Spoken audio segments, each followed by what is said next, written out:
కానీ నేను మీకు చెప్తున్నాను, ఇలాంటి డ్రామాలకి మనం పడాల్సిన అవసరం లేదు. దయచేసి పడకండి. నిర్ద్వందంగా దాన్ని తీసి పక్కన పెట్టండి. అరే ఇద్దరు అక్క చెల్లెళ్ళు, ఇద్దరు చెల్లెళ్ళు, సొంత చెల్లెళ్ళు. అరే మా నాన్నగారిని చంపేశాడు, మా చిన్నాయిని చంపేశాడంటే అడ్డగోలుగా బద్దలు కొట్టి కత్తితో పొడిచి పొడిచి పొడిచి చంపితే అందరూ గుండెపోటు వచ్చి పడిపోయాడండి. గుండెపోటు వచ్చి పడిపోయింది. వీళ్ళ కథలు మనం ఎలా నమ్ముతాం? ఈరోజు ఆయన వివేకానంద రెడ్డి గారు అమ్మాయి సునీత గారు వైరాలజిస్ట్. ఆవిడ అమెరికాలో చదువుకున్న వ్యక్తి, వైరాలజిస్టు.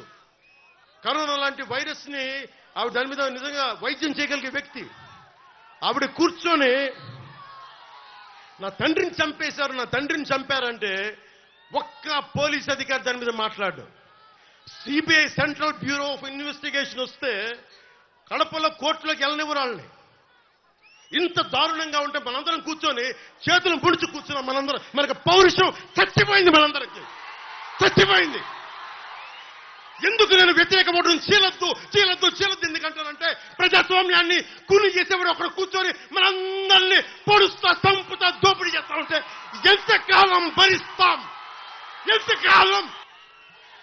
సుగాలి ప్రీతి 14 ఏళ్ల బిడ్డని స్కూల్కి వెళ్తే 10 మందిని నాశనం చేస్తే దాన్ని పట్టించుకోడు ఎవడు.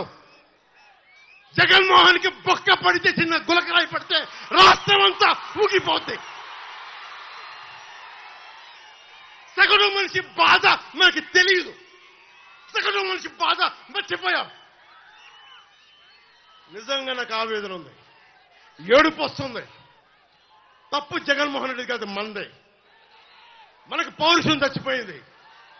ఇందాక తినాలో చెప్పినట్టుగా దాస్యం చేసే కంటే కూడా చచ్చిపోవడం మేలు. దాస్యాన్ని ఆపేద్దాం.